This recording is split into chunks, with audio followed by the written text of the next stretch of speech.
Yun. So, welcome sa channel natin. Meron tayo dito ngayong GeoGuessr video ulit. Ang gagawin natin dito, sana, maglalaro sana tayo ng daily challenge. Kaso, nung naglalaro ko kanina, nakalimutan ko mag-record.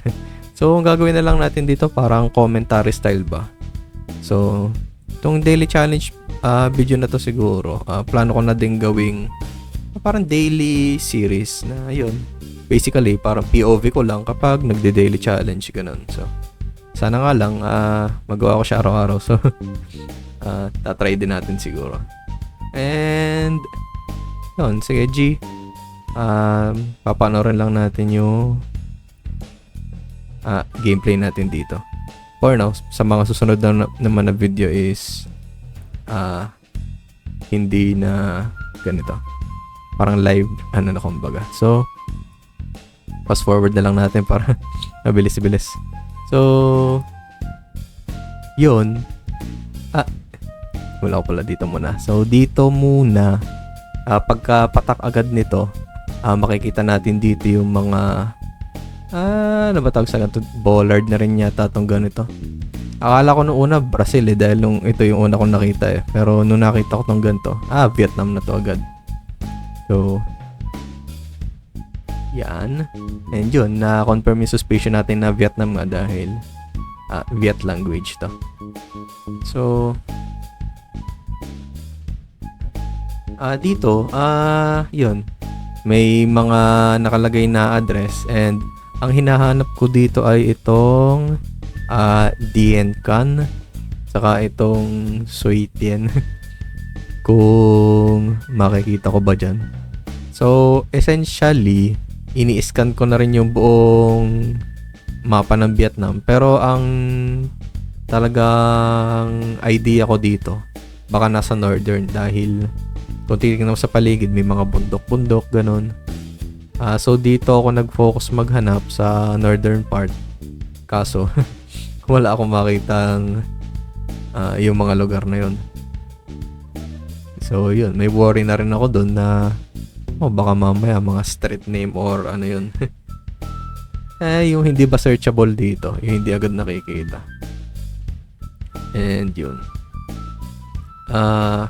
Tinitingnan ko rin yung mga polls kasi may mga clue doon din kaso di ko lang din sure kung ano mismo yung kailangan nating tingnan pag sa polls sa Vietnam. And yun. Doon ako nag-go pero turns out dito pala tayo sa Nha Trang area. Doon sa Nha Trang area na yan, chinecheck ko doon kanina yung kung nakita nyo. Nag-zoom ako dito. Dahil isang clue kasi sa area na to sa Nha Trang. Sure kung tama yung bigkas ko. Parang may mga window type yung yung ba to, telephone box. Pero nung tinitingnan ko dito, di ako sure ko window type ba yung ganun. So, wala din yun sa isip ko. So, dun na lang din ako nagpunta sa aking gut na sa northern. Kaso, wala. Nakuha ata natin dito 2,000 points. So, sunod naman. Okay, play natin. So, sa sunod na to, agad nating maano dito ay nasa Brazil tayo. Specifically, ang una kong hula dito ay sa area ng Acre. Kasi habang nag-iikot-ikot ako sa nagpapan ako sa map. May makikita tayong mga sa daan, parang mga tawag sa ganyan. Parang mga sure ko tawag sa ganito. Basta yung mga made design, hindi siya lang na daan.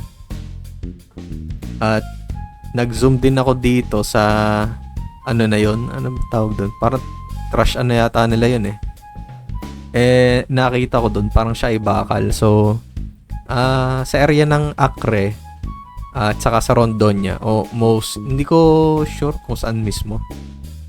Pero sa aking idea, pag siya ay concrete, hindi bakal, nandun tayo sa area na Rondonia. So parang yung 50-50 ko na yun, Acre o Rondonia, yung dalawang state. Sa Acre ako na mas naglilin towards. So yun, naghahanap lang ako dito basically ng city name kasi may idea na ako sa pupuntahan na state.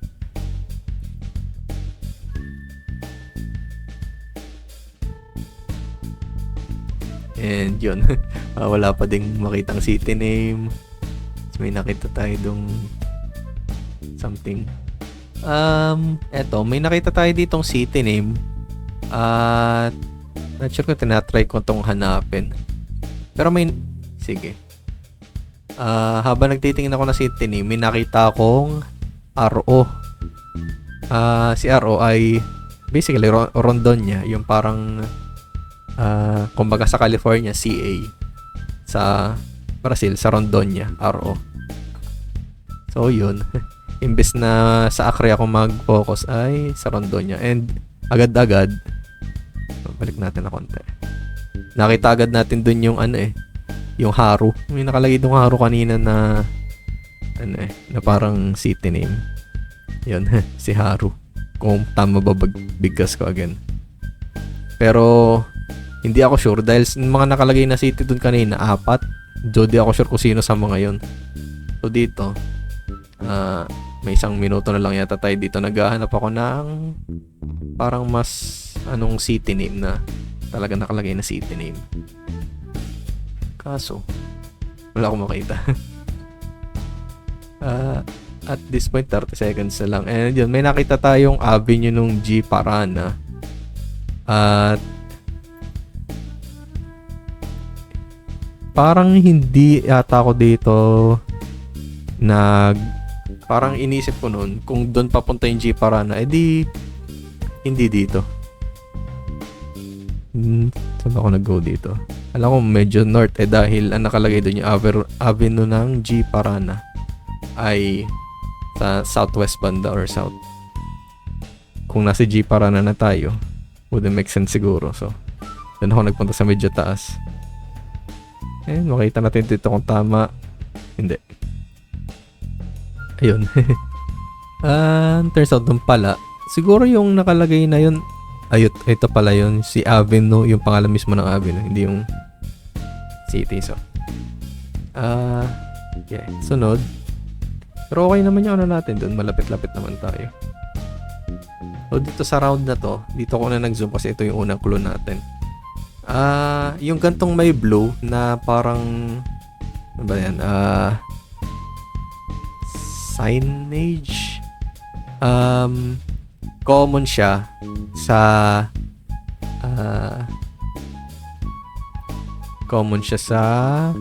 Estonia, Latvia, Lithuania. Pero sa Lithuania, yung niya, iba itsura niya parang siya ay paano ba yun? Parang nakatusok something. Hindi siya yung nakaharap sa atin. So, immediately, na-cross out ko agad dun si Lithuania. Ang naisip ko na lang ay either Estonia or Latvia. So, sa dalawa na yon ang more likely choice ay si Estonia. Dahil, nitong pagka-green na rin ng lugar. So, alam ko, green na green yung ni Estonia more than Latvia. So dito naghahanap lang ako ng kailangan ko lang makalabas sa area na to dahil wala tayong kaklu-clue. Kailangan natin makaabot sa mga intersection or something. Then dito bumabalik ako, baka may na-miss ako. Pero wala naman. So yun, dito may nakita tayong mga lugar. And yun, nakita agad natin si Vilhandi na 28 kilometers away. And susubukan natin kumbaga i-triangulate. Hanapin natin yung Rakitsa. Hanapin din natin yung Abja, Palwoja. Mali siguro bigkas ko.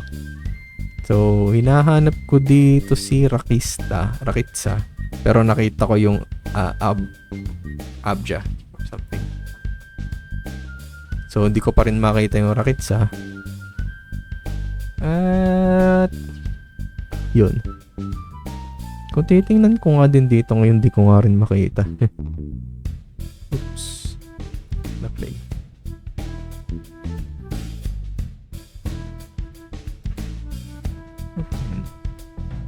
And dito maubusan na tayo ng oras kaya bumalik na ako sa start. Tinitingnan ko na lang itsura ng road. Baka obvious o ano. Pero wala. Doon na lang din ako nagpunta. Hindi ko na rin kasi makita. Pero kung titingnan natin ito, parang ang hirap niyang i-pinpoint. Parang masyado na siyang malalim. Wala rin yata tayong ano dun eh. Street name eh. Yung nakita nating to kanina. Hindi ko sure kung ano yun.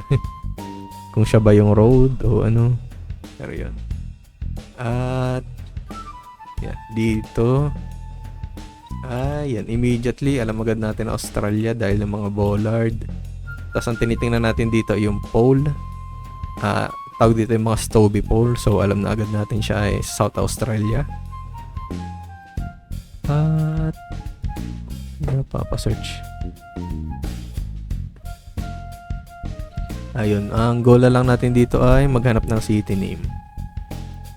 So kailangan natin makahanap dito ng city name since alam na natin nasa South Australia tayo. So may nakita ko dito nakalagay Blue Lake Milling. So agad-agad tinignan ko yung mga lake na nandito sa Australia. Kaso wala akong makitang Blue Lake eh. So nag-i-scan lang ako doon, wala akong makita. So parang inconclusive siya dahil hindi siya mismo yung pangalan ng city or ng town. And yun, naghanap lang ako dito ng town or city name. And meron ako dito nakita, Border Town Primary School. Pero hindi ko sure kung siya ay pangalan lang na school o... Pero dito nakalagay na rin yung Border Town Memorial Hospital. Makita nyo dun. So, sure na kung yun na yung pangalan ng town or ng city. So, hinahanap ko lang dito. Dito ako nagfo-focus sa medyo mag-green na area kasi parang ang dami-daming puno dito eh. Ang dami-dami. So, yun. Nahanap lang natin si Border Town. At makikita ba natin si Border Town agad? Yun. Nakita na si Border Town. So, tinatry ko ditong i-line up. Kaso, ilan to? 8 seconds na lang. Gusto kong pumunta agad dito sa area na yun para mai-ano ko yung compass. At maibaba ko. Para makita ko yung angulo mismo ng road. So, may nakita ka naman ako ditong angulo. Kaso, 1 second na lang. So, yun kaya? Hindi. Turns out siya ay dito banda. Pero nasa tamang road naman tayo. So, doon pa siya banda. Yun. To conclude ay ang last round natin ay yun. Nakita agad natin yung Hebrew. So, alam agad natin Israel. Pero ang mahirap dito sa area na to, hindi siya masyado nagpapakita ng Latin characters ng English. So, nahirapan na din. So, yun. Pinlonk ko na lang dun sa, sa gitna. Oh. Na-play ko pala uli agad. Ayan. Turns out, nung pa siya sa babang area. Pero, ayun. Hindi naman malaki yung loss dahil 4-7 halos. So yun. Hopefully, pag nag-daily challenge tayo bukas, yung mismong POV ko na habang naglalaro at hindi na sana commentary na ganito. Pero, yun. Sana ay nagustuhan nyo pa din. And yun. Thank you.